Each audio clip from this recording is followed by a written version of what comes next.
paper magic will survive like the heat death of the universe, and will... Oh, it's a smuggler's copter. Would you like to crew this? And then it crashes because they don't understand arithmetic. All your cards belong to me. 2 minutes into macing him in the eyeballs, I switched to pepper spray. He's like, that's downright refreshing. And went back to the mace. Magic is dying. I'm done. Selling everything. I might be a hoarder. And yes, I don't have the crayons or glue to explain this to you right now. What, are you gonna die twice? Oil will be worthless before magic cards will. well, okay, Dr. Man. That's Mr. Dr. Professor Jason. Hello, everyone, and welcome in to the Bo Nix of Magic podcast. I'm Corbin Hostler, joined by Cass and DJ as always here on Brainstorm Brewery. How many of you of Magic podcasts? Yeah, how many of you got that? Where are we at on that? Do we think? Is Bo Nix one of the gay hockey boys from that show you like? He's not. He's the quarterback of the Denver Broncos. Yeah. And he's extremely mediocre through the first 3 quarters or so. But he looks good, and he always comes through in the clutch. And his team's headed to the AFC Championship game. Also, he played hurt for the last series in which his team won the game, and now he's out for the rest of the playoffs. Was the Broncos game the one that was rigged? Are you the Or one was that that's the playing Seahawks hurt, game? Corbin? The Are you the one that's playing while injured? While injured? I don't know about this week, but some weeks, yes. It was the Seahawks blew out the 49ers. I have a lot of CFB friends sad about that. Yeah, I'm in Seattle. It was great for me. Yeah, I was going to say a lot of Seattle friends quite happy about that. Honestly, Seattle's probably the favorite. But you are not here for that. You are here for Sten and Craig content. We know. Is that Those are the guys from the Gay Hockey Boy show. Craig is the name of our Discord bot, and I refuse to accept any other Craig. It's the Muppets, DJ. It's the Henson Muppets for Lowryn. That's their names. They have a podcast, just like us. They're just like us. I also have someone's hand fully up my ass right now, puppeteering me.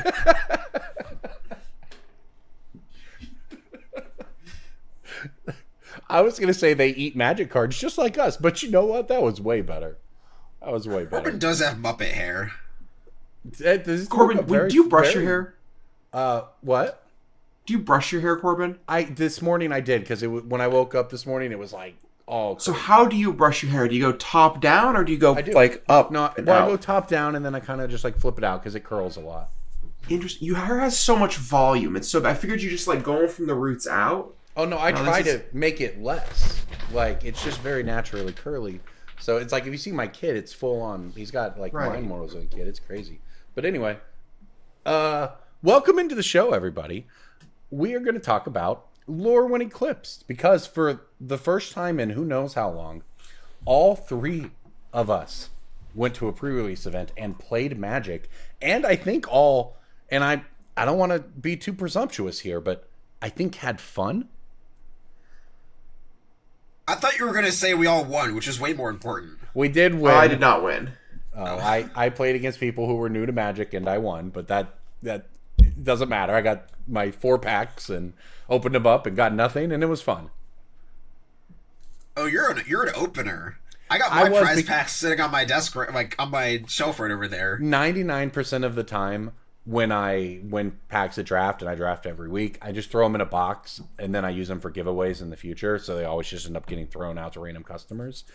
Because it was the pre-release and my friends were opening packs, I cracked along with them and got punished as I should have. So, also, if I open anything good, I can just throw it in the case and sell it. So it's a fine proposition to an extent. It's fine.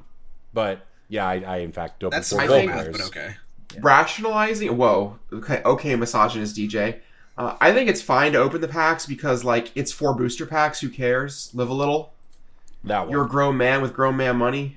That's the one.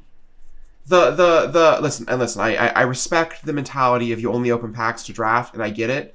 No one drafts anymore. You don't do it often enough to just like justify keeping them. I love drafting. Cass, you gotta come visit. Every week we fire one now. We're doing it. One a week? Brother, I'm winning more packs than that every week. I know. Back when I was in high school, whatever, I was drafting 5-6 times a week. It was great. Yeah. Well, we have Arena now, right? I fire off 1 a night on Arena most nights. Like, I probably do 5 a week on Arena at a minimum. Just open your booster pack, get a bad rare, be upset about it for 3 seconds, and then remember that, you know what? You don't have to carry around this booster pack anymore. That's true. Yeah. Did anyone open any turtles in their pre-release kits? No, I did not. My friends were convinced that it was intentional. And I was like, guys, they did that in 2011 when the term guerrilla marketing was the buzzword. And people didn't like it because they didn't know what it was supposed to be. And it was weird. And then they stopped doing it. And every time it ever happened since, it was an accident. And turns out it was an accident this time too, and they apologized. I did like how none of the cards in the next set actually got shown, because like all these cards are just Shadowmoor versions of the regular turtles on Lowryn. Like regular turtles when they're on Lowryn, during the Shadowmoor time, they gain sentience and they gain ninja swords. Because like some of those turtles came from Kamigawa with like the ninja weapons, right? Kamibunga? Yeah. I think what you're missing here, DJ, is that this is a conspiracy by Wizards of the Coast to purposefully undermine Universes Within by stuffing Universes Beyond product into it, so that even when it's a Universes Within weekend, you're still talking about Universes Beyond. How could you not see this? Like, Conspiracy 3 is the next Universes Within set, right? That's what we're talking about. Yeah, it's all right there, man. Yeah, but it was roughly 10 years ago that they were doing the guerrilla marketing, and it was 10 years ago that Conspiracy 2 came out. You're so old. Which means that this is guerrilla marketing for Conspiracy 3. Maybe it is. Where Dak Faden comes back from the dead. It's meta guerrilla marketing. And he adopts Fibblethip as his companion, and they go to fight Luris in the companion zone. Well, this is... Let's say, hypothetically, this isn't all of that. This is just someone really bungled things. Hypothetically, I know it's out there. All right, whatever. I guess. Let's say it's not a conspiracy. You got to imagine that Paramount's really mad. You got to imagine. I don't know. And you got to imagine that the only this is clearly an issue that happened with the printers, right? Yes. And what are you supposed to do? Sue the printer? I'm sure that it's in the contract. Well, I'm sure that they're going to get a future credit. If I were to guess, they're likely going to get a future credit on orders because of the magnitude of this error. The printer company is just going to literally pay for it. If I had to guess, someone at WotC is going to go and give someone at the printer company a nice little reach around and say, "Thank you so much for printing our cards. I'm so sorry we thought about getting mad at you." Printer companies can just slap you around and you'll say thank you these days. But they have a massive that is all true, but it is it's got to be laid out in whatever their printing contract is. This constitutes negligence or a grave error or whatever the contractual language is. It has to trigger something. There's no way it does. But it's but that said, they're not going to you're right. They're not going to sue the printer company. They're not going to come down on them. You're just going to be like, "Hey man, what the fuck happened?" And then they're going to tell you what the fuck happened, and you're going to go, "Okay," and they're going to move on. It is what it is. There's no amount of damage restitution that's worth losing a printing contract in the future. No. Also, it's like raging at this. For whoever inside of the company actually deals with this, it's like raging at your server because because your stake was wrong or whatever, right? They didn't do it. I don't give a shit. Right. Anyway, but the conspiracy was pretty funny. I have to say. I also to your point about Paramount, I think that's interesting. Do we think it matters? I don't know.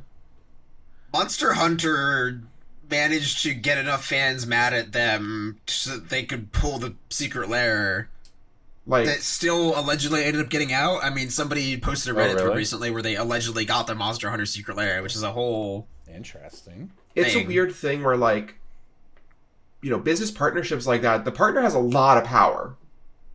They have a lot of say in how their stuff is handled, and WotC's lucky to be getting a lot of these franchises. TMNT maybe not necessarily, but if you're a Star Trek or Hobbit executive and you're watching this unfold, right?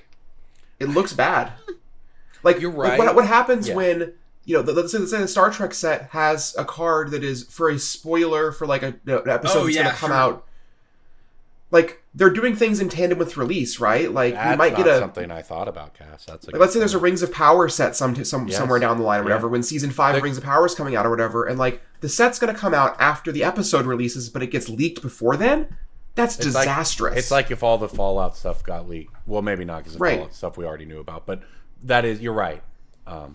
If the season 1 Fallout stuff was leaked before, or like Baldur's Gate or something is another example. Like, interesting. That it doesn't kind engender of confidence in future partners. Yeah, and it sucks if you're Wizards, because it's, as we said, almost certainly a printer error. Right.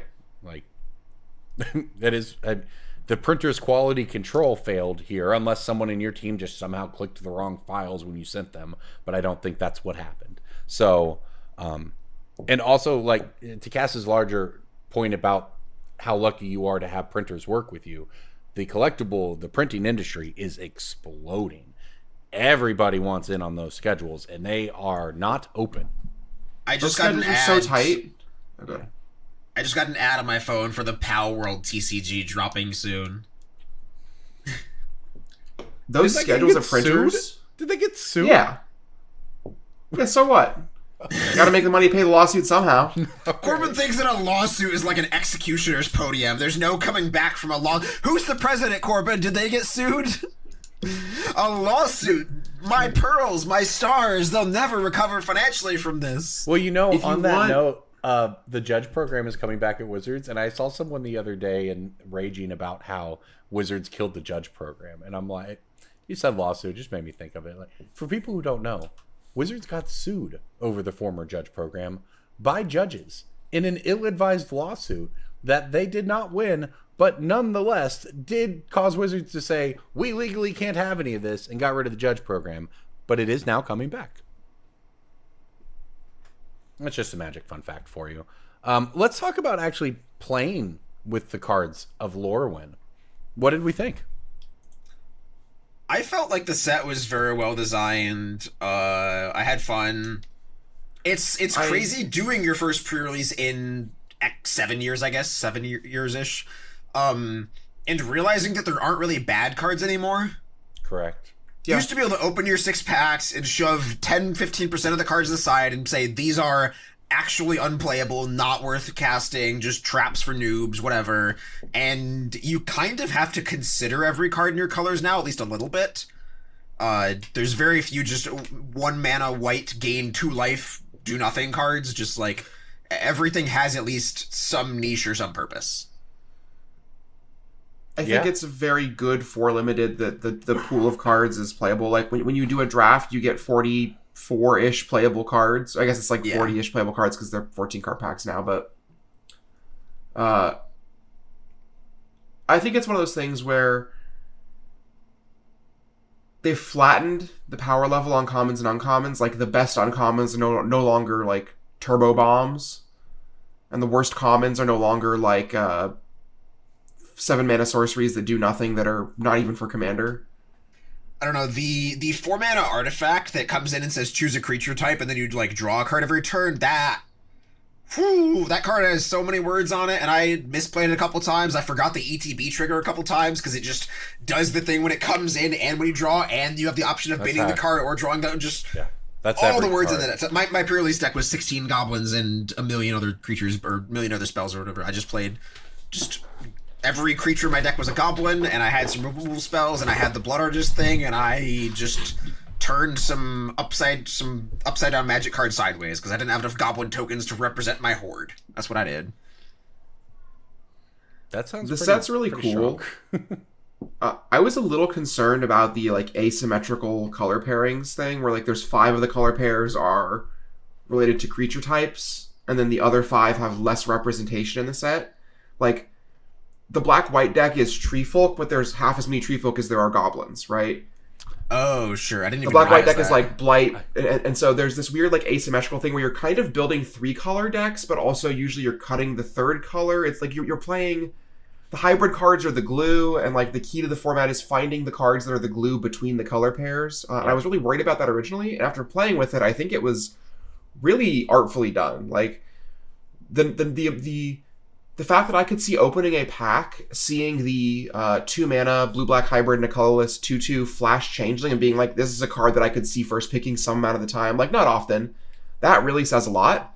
Or like you're trying to marrying two disparate ideas, and I think that's going to make for the coolest draft format in a while, and maybe a bit of a disjointed sealed format. Well, I did almost play 5-color. I had the option of going good for you with the fun deck or the good deck being goblins, and the fun deck being, well, I opened 3 of the mana fixing scarecrow that surveils one and becomes a color. Sure. So I opened 3 of those, and then also Marilyn herself. So I'm like, well, I can, and I have some good white removal spells and decent red creatures. So it's like maybe I just play 5-color with Marilyn, and I also had the green Sun Zenith to like find Marilyn and slam her into play. It's like I don't have enough elves though, so we'll just go with the red-black streamline. Your red-black deck was unhinged, it sounds like, to be honest, because I played white-black, and I found when I was opening the set that I was really excited to draft it because there were lots of cool creature type synergies, and then I only had like 4 of each creature type plus a handful of changelings, right? So I legitimately think I could have built like 4 colors out of 5. Any combination of those, almost just the way it went out. It was really, really interesting. I ended up with white-black, and what I found was that any card that removes -1 counters from itself is incredibly powerful in the format. Because I had the Surveil Goblin. I had the white-black uncommon that could pay 2 mana and remove 2 -1 counters from itself to return a creature with CMC 3 or less from your graveyard to play. It entered naturally with 2 counters on it. So I just played it on like turn 4 one game, and the next turn I untapped and activated it and returned the goblin that blighted 2 when it came into play back. And then I put those counters on my uncommon. And then I did the same thing to bring back another card. And my opponent was like, cool, this game's literally over now. You just, like, that's just not beatable. So yes. And then someone else who also went undefeated had the same, in a different color combination, but the same engine of blight creatures plus card that removes counters from itself. So I'm really excited when this set drops on Arena to see how all of that plays out, which I guess will have happened by the time you listen to this. All right, let's go ahead. I'm excited to play with some of these Lowryn cards in Standard this weekend at the RC in Portland. Been thinking about that a lot. Are there enough fairies? Are there enough? Wasn't even aware of. I forgot that was happening. There are enough fairies to put in a deck and call it fairies, but there are basically no fairy synergies worth playing. The actual shtick is that Bitterbloom Bearer is just a really strong card, and Spell Snare is a really strong reactive card. Yeah, that sounds like what it was in 2007. Yep. I don't know if the deck I'm playing is the best deck or even particularly good, but it's sweet, and I'm really excited to play a Bitterbloom Bearer on 2, and a Enduring Curiosity on 4. Ooh, Yeah, it's going to be interesting. Because we haven't, when we saw Standard last at the Spotlight events 2 weeks ago, I guess, it looked kind of good, right? No deck was more than 15%. Is not the terror that everyone thought it was. It is very good, but other decks are good too. And then we saw Simic or Boroid win one of those Spotlights and the other be won by Bant Airbending. So it's an interesting spot, Standard. I think Lowryn doesn't have that many cards that are going to impact Standard, but I do think that Spell Snare is going to be hugely, hugely impactful because it's good against 3 of the 4 top decks, arguably all 4 of them. The fact that Spell Snare is really good against Jeskai because all the removal costs 2 mana is compelling. It gets Artist Talent, Accumulated Wisdom, and Badgermole Cub. Yep, that is a lot of important cards. Yep. That's a good point, Cass. It's basically Spell Snare, and then of course the mana base. Like, is it's going to get an upgrade? One of my friends opened the double-sided Steam Vents at the pre-release. It was pretty sweet. And then when he was showing it to people, he dropped it, and it went under his chair, and it got crushed. Yeah. Just immediately within 2 minutes of opening this card, and it's sleeve playable. You know, it's not it could have honestly been a lot worse. But as an expert in it was damaged pretty cards, roller chairs don't generally make the card not sleeve playable. They just add a couple lines. Yeah, it's when the Red Bull gets on the parallel lives that you're in trouble. It's you're cooked. Yeah. I think I sold all of those in my defense. I don't have any of them anymore. The other card from Lowryn that I think is going to be really impactful is Requiting Hex. Black having a good removal spell again. That's a single black for an instant. As an additional cost to cast the spell, you may blight one. It's destroy target creature with mana value 2 or less. If the blight was paid, you can gain 2 life. I did play one of those in my pre-release deck. Yeah. Interesting. It's a 1 mana removal spell in black that can kill a 3/3. Yeah, very important. It can kill all the 2-drops that are 3/3s now, because most of them are 3/3s now. Huh. Now, so what it doesn't do is allow you to basically spell snare on turn 2, right? Unless you've had a 1-drop. So, But it's also the kind of card that can open up. Like if there's lots of Golgari decks, for instance, that might be able to actually find advantage from this. Yes, exactly. Yeah. 1 mana interactive cards are the cornerstone of a healthy standard format at this point, I think, unfortunately. And Spell Snare and Requiting Hex adding... Because right now, you know, really only red had super efficient 1 mana interactive stuff. Yeah.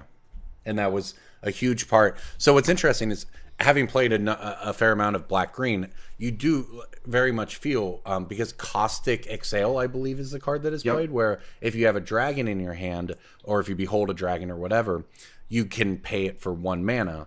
Yep. And that is, of course, huge in this format. So the Hex giving another one is another option here is going to be... Like, black-green might kind of be cooking a little bit in some of these decks that they put together. You didn't realize how much you missed Cut Down until you're forced to play Stab. Yeah, no kidding. All right. Well, speaking of, you know, uncommons and so on that are... No, shut up. I heard the possible segue, and you just, like, didn't use it. Yeah. Like, the ideal transition error is, like, now we're all going to take a stab at each other's breaking bulks, and you just, like... No, that's so lame. Stab is an uncommon... Just like the uncommons we might reveal in Breaking Bulk.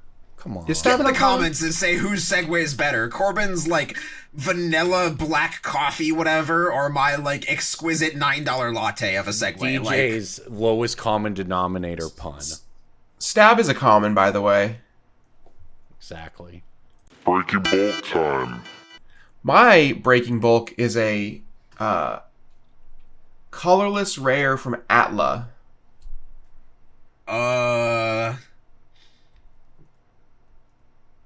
I'm sure there's a good D's nuts joke with the term Atla. That's the first thing that comes to mind. Atla D's nuts, you dick. I'm thinking of the 5-drop I believe it's an uncommon though, right? The removal spell, Zuko's, whatever.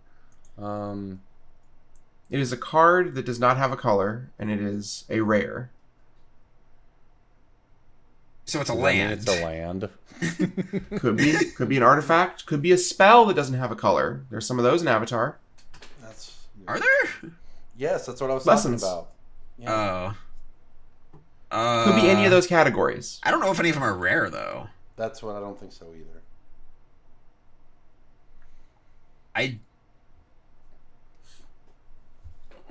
Because the Jasmine Tea place is uncommon, I think. I think that one's a rare. I'm gonna guess Jasmine Tea place then. Nope. Okay. I don't know. Should know. I should. Quite a bit of this. I've drafted quite a bit of the set. I'll give you. It is a land. I'm being cheeky. Right. Okay. But what's in the set?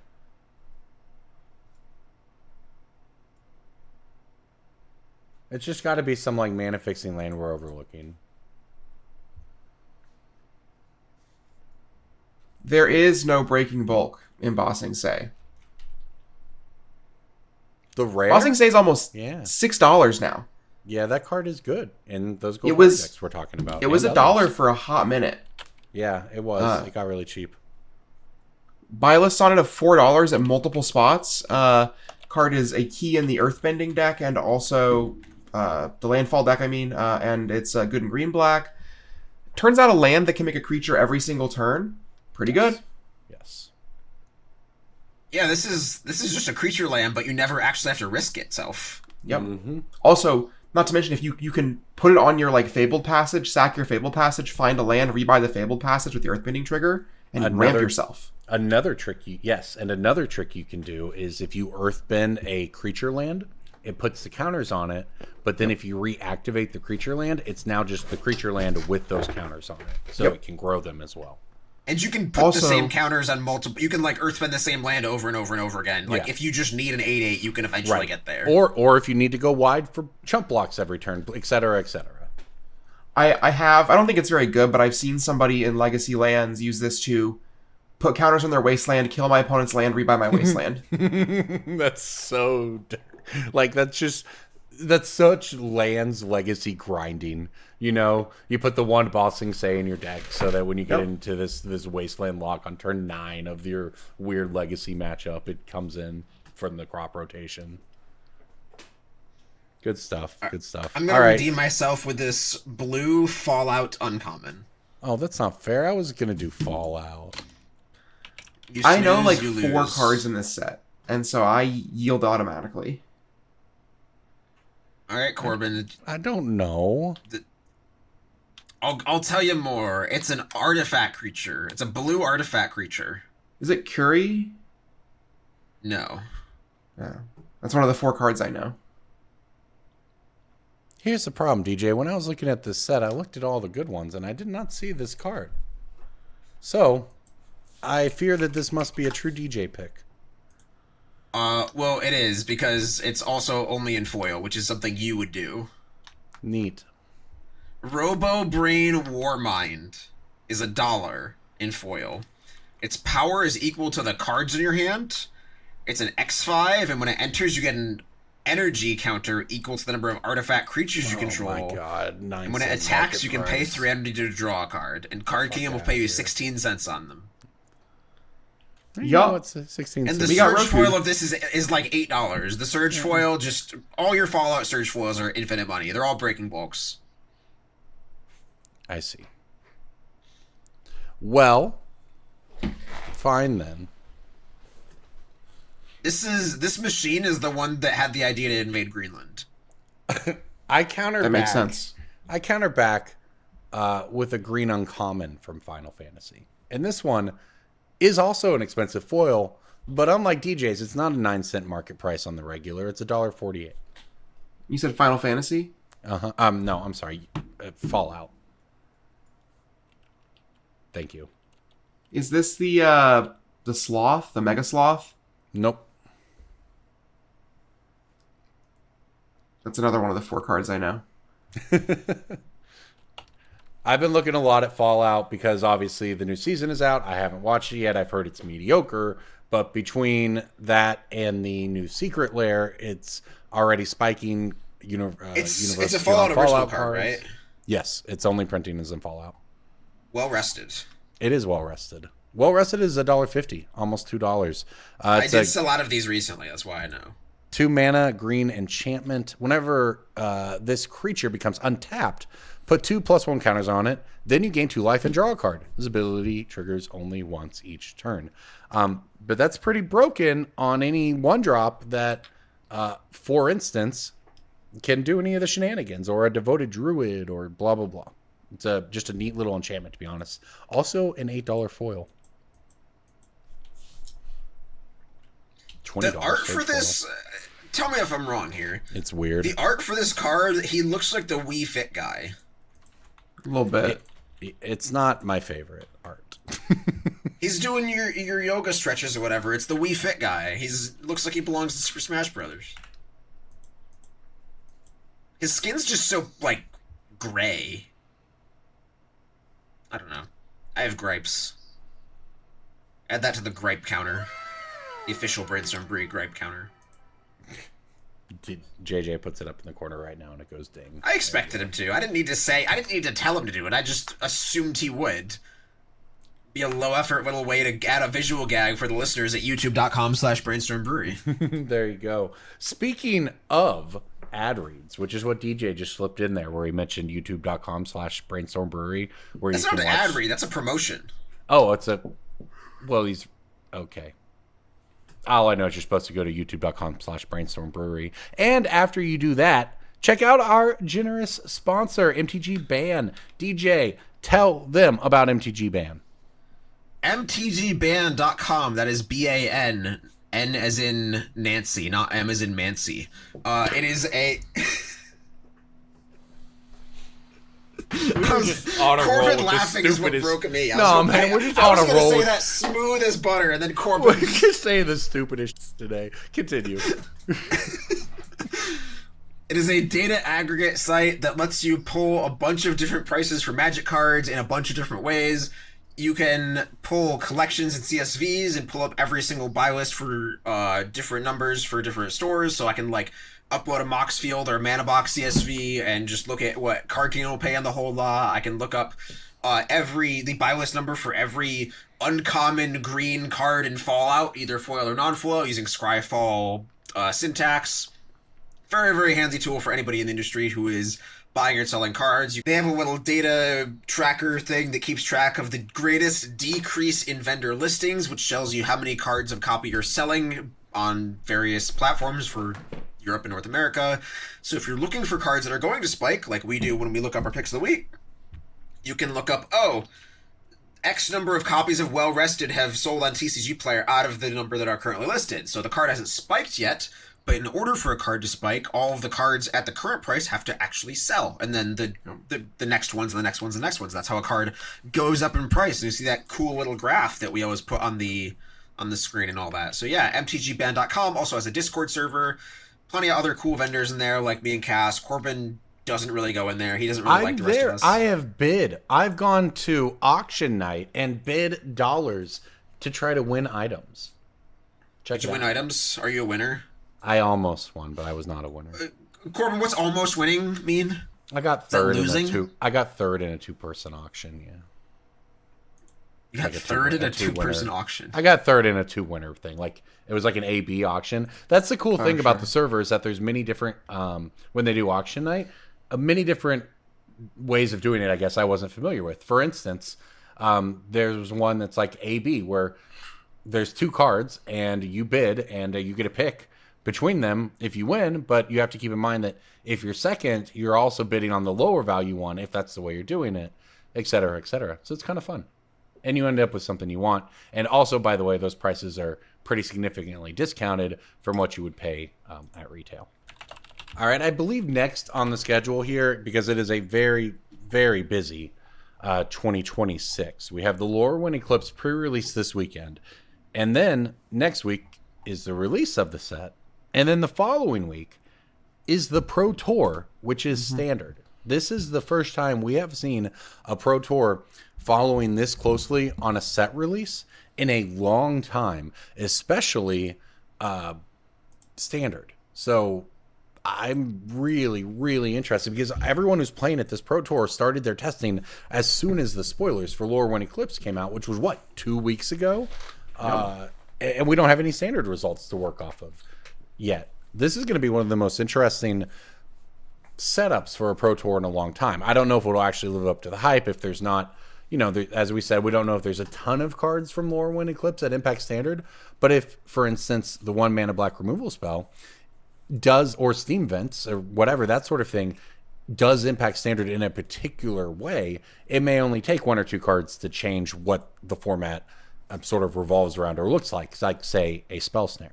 So, historically, for those of us who have been playing Magic for a while, Wizards has flip-flopped back and forth on when they want to do Pro Tours relative to set releases. And historically, when they did when they did Pro Tours shortly after set releases, one of the reasons they stopped doing that in the past is they felt that players are good enough to solve the format immediately. Like, the set comes out, it's a breath of fresh air, it's all the new card, and then like a week later, you have the smartest people in the game in the tank for 3 weeks to break the format, and then the Pro Tour happens, and there's no more discovery to be made because the smartest people already cooked for 2 weeks. Is that a concern with this? I think so. After the Worlds metagame, people thought Lessons was a tier 0 deck. Oh my god, nothing can beat Lessons. And right now I think Lessons is like not even the best deck less than a month later. So I think while that is a bit of a concern, I think this just kickstarts the process. Like, Standard is so big and so varied right now that even if the pros break Standard and there's like some super dominant deck, there is typically a way to beat those things unless it's doing something unreasonable like Vivi or Steel Cutter was. Like, sure. That's fair. Outside the of last extreme... the last time that there was like a Pro Tour Red for set release is like there were much fewer sets in Standard with fewer cards and fewer interactions. That's a very good point. And Is It Lessons did break Standard all of 6 weeks ago at Worlds, right? So, and we thought, honestly, there was a lot of fear that Standard was just cooked and we were going to be right back to a world of Is It dominance and nothing else. And instead, because it was just sort of the closest thing it does to being unfair, and it is in fact unfair when it does it, is the ancestral recall part of the deck, right? But it does take setup. It can be somewhat interacted with. Other colors have card advantage as well, so if it doesn't come online until later, it's not necessarily as scary. But other than that, the deck is playing removal spells and cheap creatures. It's not really doing anything unfair on the level of Vivi combo turns or Corey Steel Cutter just sort of uninteractable bullshit, right? Instead of that, it's just doing fair things, which means the format has been able to adapt around it. So even though Is It did, quote unquote, break the format, it broke the format for the World Championship, but not for Standard overall. Sure. So I don't know. Richmond's going to be sweet. This one is not connected to a larger Magicon, so it means that all eyes will be on the Pro Tour for that weekend here at the end of the month. Everyone will be watching Standard, and we have the opportunity for some really cool stuff if we get a good metagame. A lot of good hype to start up 2026. I think the Avatar weekends were received pretty well. There's definitely a chance for things to go well, I think. Well, the Sorry, promos just looking at it from a level they've listed for coverage 2026 so far are more playable than they have been in the past. Vendilion Click aside. Hey, that card is a cube card. Is it still? Sure is. Yes, Yeah. it is. It's also like the third best Vendilion Click at this point, which is tough. Yeah. The Tameo promo, and I know the Pro Tour promos don't apply to a ton of people, but the Tameo promos for the Pro Tour look amazing. Tameo and Ocelot Pride, very good choices. 10 out of 10. Yeah. I've seen, obviously, there's been a ton of discourse around promos in Magic, and sometimes you see people rip them up for content and all this stuff to protest that they got a $4 promo at game day or whatever. And I'm like, man, I remember when Conclave Naturalists used to be the promos.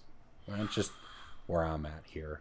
But the other thing that, while we're on the topic of promos, we didn't touch on this earlier, but they got rid of the pre-release stamps for these events, which is sort of another in the line of things they've taken away recently, I think, that people are feeling.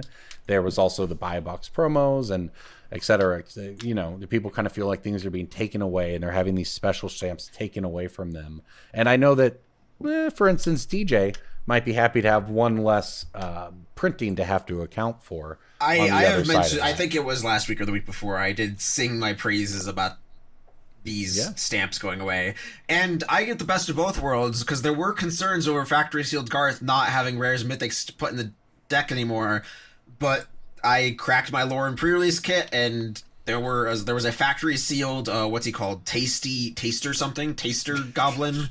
Sure, bro. The Thoughtseize Goblin. I don't know what it was. It was the Thoughtseize Goblin that I got as my promo that I used to ruin some people's days right before they cast their board wipe against my horde. But, yeah, Factory Sealed card still on the menu for Garth, eating happy.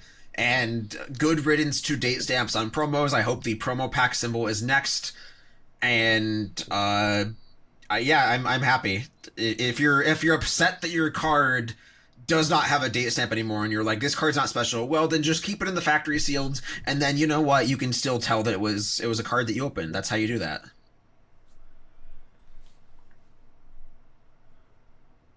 All right. Well, there you go. And sometimes you even get a Ninja Turtles card instead.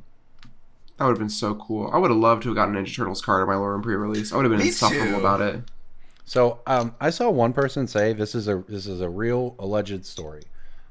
There was a Reddit post of someone complaining about the stamps being taken away, and someone else gets in and goes, "Wait, really? They took them away? Thanks for letting me know. I was going to go to a pre-release this afternoon, but now I'm not." And they said that they mean this, like they're not just they're not just whatever. They are now not going to go because they don't really like to play limited, but they really liked having the pre-release kits and the spin down and the stamp promo from it, and that was the last straw for them to not go to a pre-release, allegedly. That's wild, man. Like Mark Rosewater says, every type of customer exists. I hope that person is real and that they are having a bad day because of this thing about them. I think it's insane to have made the decision to go. Like, you've ostensibly made plans with friends to go to a pre-release, and at 11 a.m. on a Saturday, you see this and say, I'm now not going to my 1 p.m. pre-release because of this thing that somehow I didn't know about, but also is super important to me. I don't know, man. I don't know why they need to take it away. I also don't know why anyone would that would be the thing for them, but It's like it's just one it's just one SKU is fine, but like it just also there's a billion anyway, so it doesn't matter. I don't know. I think it's more that they just realized there's going to be 7 of them a year. They scaled back a couple years ago. I want to say 2023 was when they started just putting the year and not the date. And like that, I would argue, is more of a downgrade than going from just the year to 0. Because like going from the full date to just a year is worse because a lot of those dates are people's actual birthdays, which is cool. Oh yeah, good point, DJ. Like individual date weekends have much more significance than the year of. Especially since blocks don't exist. Right, yeah, I don't know. Like this was one thing when like you could define a year in like by its block. Like that was a thing, like just sort of in the way people thought about Magic. But when there's 7 I think about Magic in like the year I was in school. Like RTR was freshman year, and then like Battle for Zendikar was senior year. Sure. Or whatever. Sure. There's one other thing I want to say on this. Okay, yeah. Financially, the thing to talk about here is that some people were worried this is them reducing more value because these cards were typically worth more. And I will say this, I don't know that is wholly true, but I do know that Card Kingdom would pay really well on pre-release foils because of their algorithm, and it is going to cost me some number of dollars as a result. But it actually saves you money because you don't have to buy pre-release foils anymore and deal with the hassle of it, and all the ones that don't actually sell for more are just like the only reason pre-release foils are, quote, worth more is because no one cares about them, and so no one sells them to these places because no one thinks about them. It's all just like a lesser data problem. The one asterisk I will add to that is there is reasonable data precedent for Universes Beyond promos being worth more with a date stamp, specifically because of non-Magic collectors having more of an option to collect them all. Interesting. Like the Final Fantasy Cloud with the date stamp on it is like actually worth more than the other foil rares because it's more like I can collect all of the Final Fantasy cards that have the number on them. That makes sense, but that falls flat when it comes to any other set that is not like beloved like Final Fantasy. Sure. Yeah, I would also add that it wasn't even always the case that they were worth more, and maybe this is a cherry-picked example, but it is the first one that came to mind. The Ajani Vengeant promos, back when they used to do the same pre-release promo for everyone and it wasn't playable in your pool, the Ajani Vengeant promo was worth less than the regular Ajani Vengeant, and it curled like crazy. So, they weren't even always more desirable. All right, well, I think that probably gets you going on Lowryn, everybody. Sounds like pretty good reviews here since we played Magic. Looking forward to drafting it, I know that. Things you should be looking forward to is the Pro Tour in 2 weeks. You should also be looking forward to all the extra content you can get, including our Christmas episode from a few weeks ago at this point. I guess maybe a month ago almost.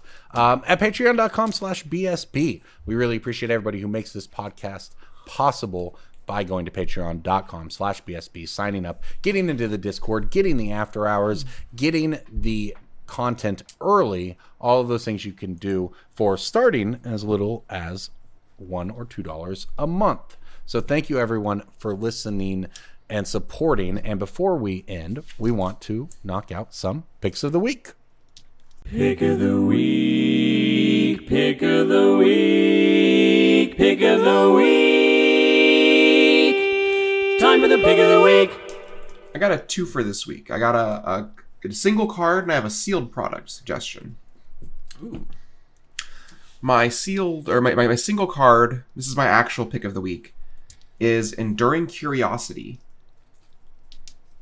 It is such a powerful card. Like, it's only going to get stronger in Standard as we get more things like Bitter Bloombearer. I was excited when they put Reconnaissance Mission in Ikoria, and that was just coastal piracy with cycling. Now we get coastal piracy that has a 4/3 body attached to it that doesn't go away when you kill it the first time. Yep. It has flash? Yeah. I learned. Sorry, it doesn't have flying. It just has flash. My apologies. Just flash. I don't know why I think it has flying. But it has flash. If they don't exile it, it comes back into play as just a regular enchantment. This card is so strong, and Duskmourn, again, I keep saying this on the cast, but like, as standard sets become multiple years old, as Duskmourn will at some point, like, if this card's still seeing play, if they don't manage to power creep this somehow, this card's $15-20. And we've seen that price on this card before. Yeah, Duskmourn just continues to look so good in retrospect. Yeah. It also has a buy list priced over its current low. So year and a half old right now, 18 months for the set. My favorite release of the year in 2024, and really has aged well, I think.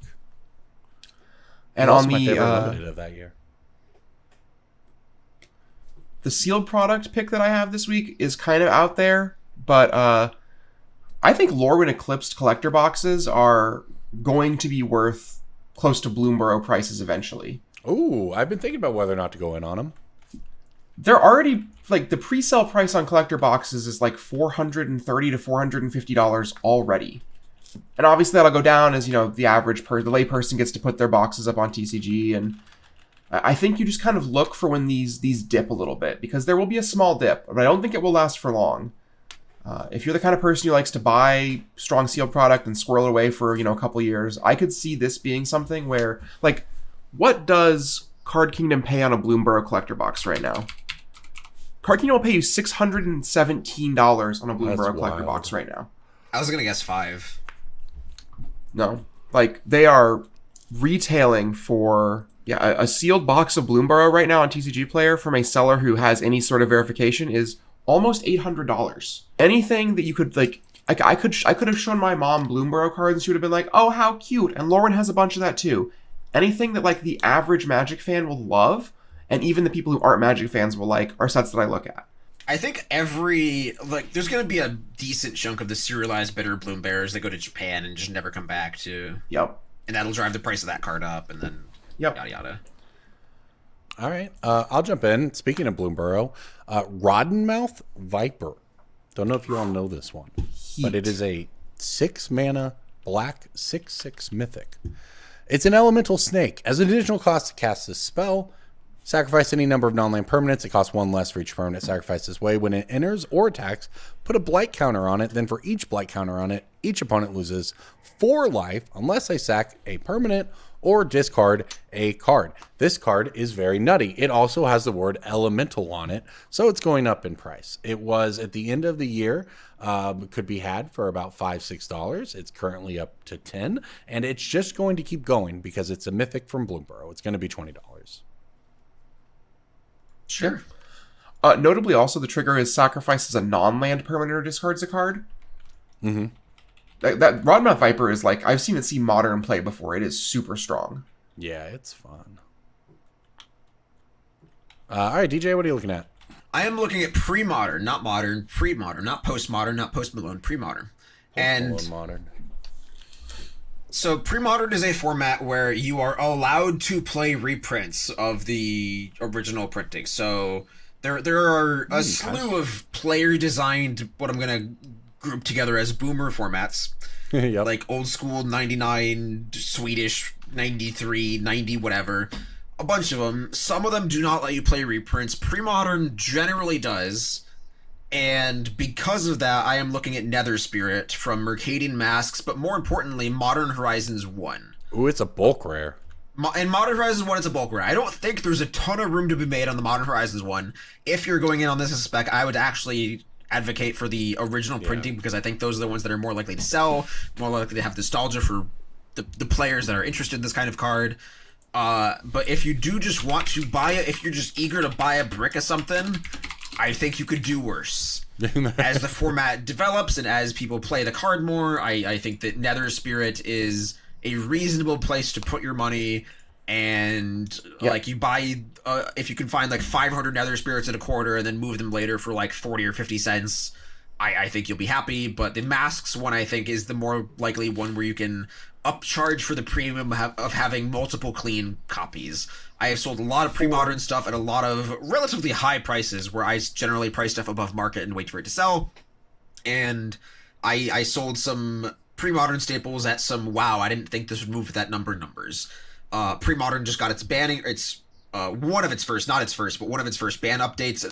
And Parallax, which Parallax card got hit? Tide. Parallax Tide got hit. I believe Parallax Wave and Phyrexian Dreadnought are on the watch list now. You can go to premodernmagic.com to look at the full ban list and look at some of the legal sets and what other cards people are talking about in pre-modern. But I've been screaming about this format for a while now, and it's not even emotionally resonant with me. Survival of the Fittest Gold Border copies I called a while back, stuff like that. I think this format very much has legs. One thing I want to say about pre-modern is that Modern Masters 2017 printings of Call of the Herd are 5 cents. Odyssey printings of Call of the Herd are like $14.50. Oh, sure. That's fine. Yeah. There's a buy list price of $16 on Call of the Herd from Odyssey. Like, I honestly, in reference to DJ's pick, I wouldn't touch the Modern Masters or Modern Horizons versions at all. I would buy as many Masked ones as I could if I was interested in that. Yeah. That's fair. Although for what it's worth, I went and looked. You can get, I believe it was 95 that had 75 copies at like 30 cents. So here's the thing about pre-modern is that if you're the kind of person who's playing pre-modern, you've already bought the Mox Diamonds, like you're gonna spend the $7 or whatever to get the cool version of the card. Like it's a boomer format. They play boomer cards. Reprints are allowed, but like no one really wants to play with reprints. If it gets, it's good for them to allow it though, because it allows it to grow. Yeah, I would be the kind of person that wants to play an all like Fallout modern, like pre-modern deck though. Like I would, and that's cool. I would find every card. I would only play a deck if I can play it all New Border or all Surge Force or whatever. I would want to ruin those people's days. So here's a question though, while we're on this topic, before we get out of here. Like, what do you all actually think about this? DJ says it has legs. Obviously, it does. It's moved a lot of prices, but old school had legs at 1.2. Like, what? These formats seem to kind of come and go and wane in popularity based on the boomer appeal of the moment. So what do we think what that means? Like, the big advantage pre-modern has over old school is that the gameplay in old school was never good. Just the nostalgia was good. Yeah, that's true. And people would argue like, oh, playing the deck mirrors is really skill intensive, and it's like, yeah, I'm sure y'all love jerking each other off. That's fine. Exactly. Yeah. Well, pre-modern gameplay is actually pretty good. There's some parts of it that are terrible, like Parallax Tide, which is gone now. Also Parallax Wave and Phyrexian Dreadnought, but it is a format where I can play with Gaia's Cradle, Survival of the Fittest, and Tanglewire in the same deck, and that's cool. And I have a friend who has a Stasis deck. No way. The coolest part of pre-modern is all your enablers are broken as hell and all your payoffs are terrible. You are Gaia's cradling into like Phyrexian Dreadnought or whatever.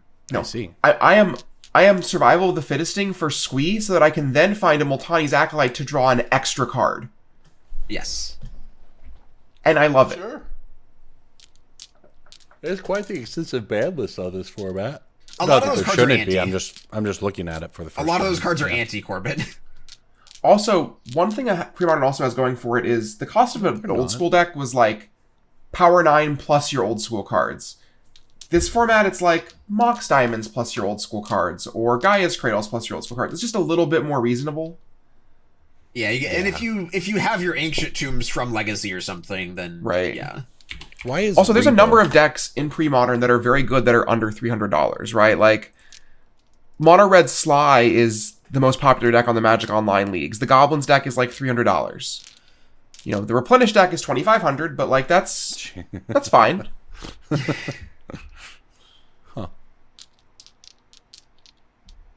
All right. I think owning a lot of these cards is just very good for long term in general too, right? Like you just want to have your Grim Monoliths. You want to trade into your Grim your Monolith is and your banned, Earthcrafts right? and your... But yeah. I have a secret Breaking Bulk that I'm going to slip in here. I can't spell this card correctly. Do you know how expensive Thermokarst is? 5? It's like $5, and I think it's because of Pre-Modern. It's a 4 of in the Ponza deck. Huh. That's sweet. It was originally a Pauper card. It's some good Pauper deck. That was my Pauper deck of choice in 2017 or 2018. Last time I was kind of playing Magic, but yeah, turn 1 Arbor Elf, turn 2 Utopia Sprawl into Moonvalley Acid Moss or Thermokarst is my gameplay for sure. That's living. Emissary of Trest, known game ender. We've power crept now. Now there's like an 8/8 or something. Some idiot dinosaur that's like 9 mana. But back in my day, I was playing a 5 mana 4/4 that would draw me a card every turn. I love that DJ's a boomer now. Oh yeah. Oh, he's super. But I embrace it. I don't pretend like the passage of time doesn't exist. There's some people out there that just get heart attacks when they realize that Ixalan was 10 years ago almost, and it's like... That's just the way it is, man. Feels like it was 10 years ago. But last week feels like it was 10 years ago at this point. All right, everybody. This felt like no time at all, because you got to hang out with us in Brainstorm Brewery. So thank you for listening to the show. Make sure to go check out our sponsor, BG Band, and go to patreon.com/BSB to support the show. Thank you, everyone, for listening. We'll see you next week.